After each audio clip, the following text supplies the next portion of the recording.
Placid. इस कहानी की शुरुआत में अमेरिका की कंट्री साइड के एक छोटे से राज्य को दिखाया जाता है, जहां पर एक प्लेसिड नाम की लेक है और इस लेक में नाव पर वाइल्ड लाइफ ऑफिसर अपने साथी के साथ होता है। इसके बाद वो स्कूबा डाइविंग करता है, जहां लेक के अंदर उसे बहुत अजीब अजीब सी चीजें दिखती हैं और तभी उसके पैर से कुछ चीज टकराती है और इससे पहले कि वो कुछ समझ पाता, वो चीज उसे अपनी तरफ खींचने की कोशिश करती है। वो जल्दी से अपनी नाव की तरफ बढ़ना शुरू करता है। उसका साथी भी उसे देख लेता है और किसी तरह से उसे पकड़कर ऊपर खींचता है, लेकिन अब तक वो चीज जो उसके पैर से टकराई थी, जो कि एक खौफनाक जानवर है, वो उसके आधे शरीर के हिस्से को काट चुकी होती है, जिससे उसकी मौत हो जाती है। अगले दिन यहाँ पर पुलिस ऑफिसर हैंक और उसके साथ वाइल्ड लाइफ ऑफिसर जिसका नाम जैक है, वो इस केस की इन्वेस्टिगेशन करने के लिए आते हैं और डेड बॉडी की हालत देखकर समझ जाते हैं कि ये किसी बहुत बड़े पानी के क्रीचर का काम है जिसने इसे मारा है। वहीं म्यूजियम में हमें एक लड़की को दिखाया जाता है जिसका नाम केली है, जो धरती पर पुराने टाइम पर रहने वाले जीवों पर अध्ययन करती है।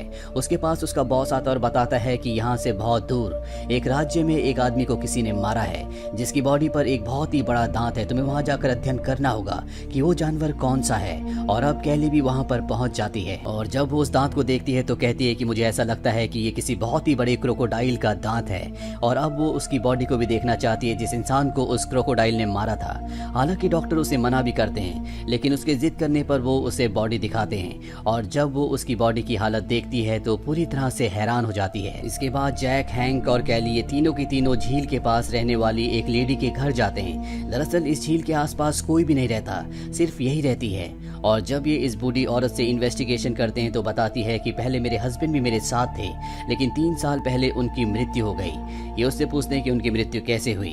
बूढ़ी औरत कहती है कि मैंने खुद उन्हें मार दिया, उन्होंने मुझसे कहा था कि मुझे मुक्ति चाहिए। इन तीनों को लगता है कि ये बूढ़ी औरत पागल है और इसके बाद ये बोट से लेक का निरीक्षण करने के लिए निकल जाते हैं और तभी इन्हें वहाँ पर एक जानवर का कटा हुआ हिस्सा मिलता है, जिसे देखकर ये हैरान हो जाते हैं क्योंकि पानी के बीचों बीच कटा हुआ जानवर का इतना बड़ा हिस्सा अपने आप ही नहीं आ सकता।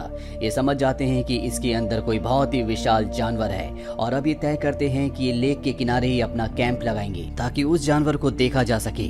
यहाँ पर हेलीकॉप्टर से एक और प्रोफेसर आ जाता है जिसका नाम हेक्टर है और ये भी उस जानवर को किसी भी कीमत पर देखना चाहता है। इसीलिए अगले दिन ये चारों के चारों 2 बोट्स पर लेक के अंदर चले जाते हैं और जब ये लेक के बीचों बीच होते हैं तभी ये देखते हैं कि वहाँ पर छोटी छोटी मछलियाँ कूद रही है। इन्हें कुछ भी समझ में नहीं आता और तभी पानी के अंदर से केले की बोट को कोई पलट देता है।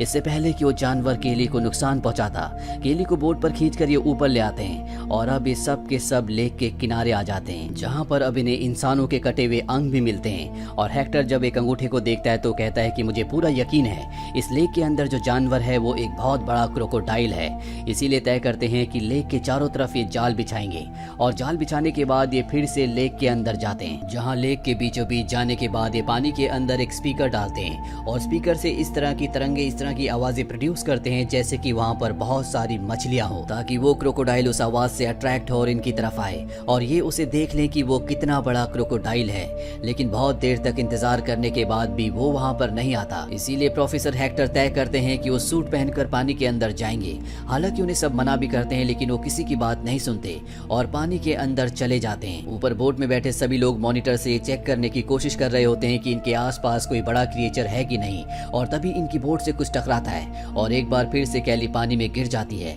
लेकिन हैंक किसी तरह से उसे पानी के ऊपर खींच लेता है, जिसके बाद ये प्रोफेसर हेक्टर को भी वापस बुला लेते हैं। इन्हें इस जगह पर खतरा महसूस होता है, इसीलिए बोट लेकर किनारे पर आ जाते हैं। पानी में अब भी स्पीकर होता है जो इनके साथ आया हुआ एक पुलिस ऑफिसर खींच रहा होता है और तभी पानी से क्रोकोडाइल निकलता है और उस पुलिस ऑफिसर को मार देता है। देखने के बाद सब के सब डर जाते हैं और अब इस सब के सब किनारे पर आ चुके हैं। इससे पहले कि ये संभलते यहाँ पर एक जंगली भालू आता है जो इनके ऊपर हमला कर देता है, पर इससे पहले कि वो जंगली भालू इन्हें मारता, पानी से वही जायंट क्रोकोडाइल निकलता है और उस भालू को पकड़कर अपने साथ खींचकर लेक के अंदर ले जाता है। और अब इन सब ने उस विशाल क्रोकोडाइल को देख लिया है जिसकी लंबाई 30 फीट से भी ज्यादा है। आज से पहले इनमें से किसी ने भी इतने बड़े क्रोकोडाइल को नहीं देखा। यहाँ पर जो प्रोफेसर होता है वो कहता है कि हमें इस क्रोकोडाइल को नहीं मारना चाहिए, बल्कि इसे किसी सुरक्षित जगह पर छोड़ देना चाहिए। ऐसे जीव बहुत कम बचे हैं। ये सुनने के बाद पुलिस ऑफिसर हैंक को गुस्सा आता है और वो उसे एक पंच मारता है क्योंकि वो उस क्रोकोडाइल को बचाने की कोशिश कर रहा है जिसने कई लोगों को मारा है। अगली सुबह जंगल में क्रोकोडाइल के पैरों के निशान देखते हैं और उन निशानों का पीछा करते हुए ये सब के सब उसी बूढ़ी औरत के घर के बाहर पहुंच पहुंच जाते हैं, जिसने कहा था कि 3 साल पहले उसने अपने पति को मार दिया था क्योंकि उन्हें मुक्ति चाहिए थी। और अभी छुपकर देखते हैं कि वो बूढ़ी औरत एक भैंस की आंखों में पट्टी बांधकर उसे झील के किनारे ले जाती है और तभी वहां पर वो जाइंट क्रोकोडाइल आता है और वो उस जानवर को खा जाता है। इन्हें कुछ भी समझ में नहीं आता कि इस लेडी ने ऐसा क्यों किया और इसके बाद ये उस लेडी के घर जाते हैं और उससे क्रोकोडाइल के बारे में पूछते हैं। वो बताती है कि आज से 6 साल पहले ये क्रोकोडाइल मेरे पति के पीछे घर तक आ गया था, तब ये इतना बड़ा नहीं था और मेरे पति ने इस क्रोकोडाइल को पाल लिया।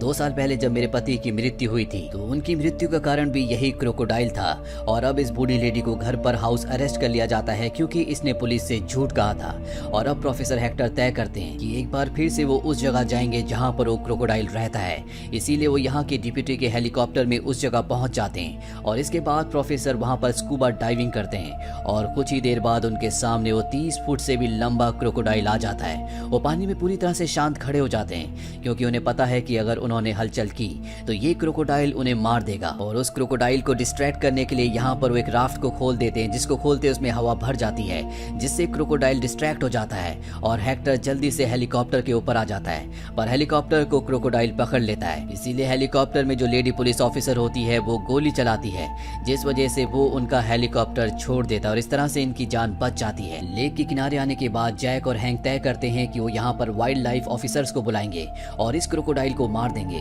पर प्रोफेसर हेक्टर ऐसा नहीं चाहता। वो इस क्रोकोडाइल के ऊपर शोध करना चाहता है, इसीलिए वो सबको कन्विंस कर लेता है कि हम किसी भी तरह से लालच देकर इस क्रोकोडाइल को बाहर बुलाएंगे और इसके बाद इसे बेहोश करके पकड़ लेंगे। जैक इस फेवर में तो नहीं होता, लेकिन फिलहाल वो उसकी बात मान जाता है और अब ये उसी बूढ़ी औरत के जानवर को यहाँ पर ले आते हैं जिसने इस क्रोकोडाइल को पाला था और उसे हेलीकॉप्टर से बांधकर ये झील के किनारे लटका देते हैं ताकि उस मगरमच्छ को जब ये पता चले कि यहाँ पर उसका चारा, उसका खाना रखा हुआ है तो वो उसे खाने के लिए यहाँ पर आए।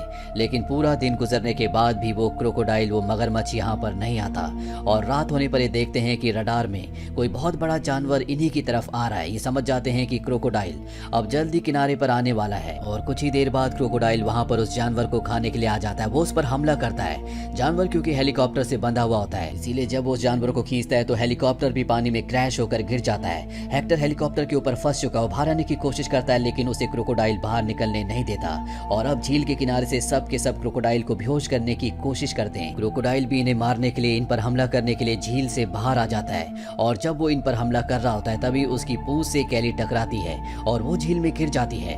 क्रोकोडाइल उसे देख लेता और उसे मारने के लिए उसकी तरफ बढ़ता है, पर इससे पहले कि वो उस तक पहुंचता, कैली यहाँ पर जो हेलीकॉप्टर झील में क्रैश हुआ होता है जिस पर अब भी हेक्टर होता है, वो उस तक पहुंच जाती है।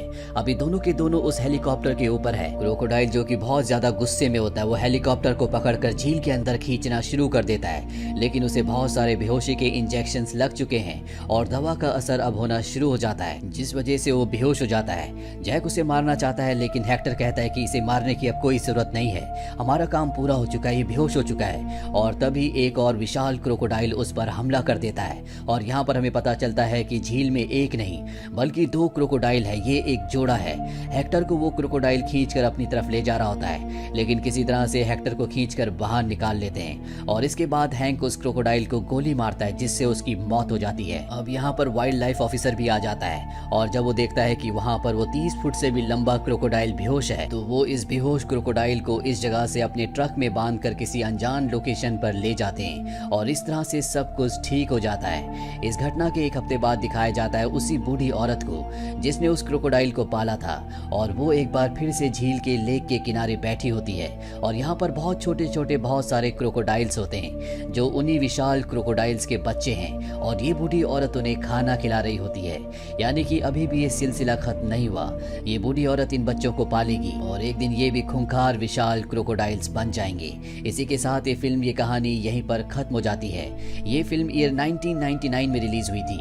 IMDb पर इसकी रेटिंग है 5.7। उम्मीद करते हैं कि ये कहानी आपको पसंद आई होगी।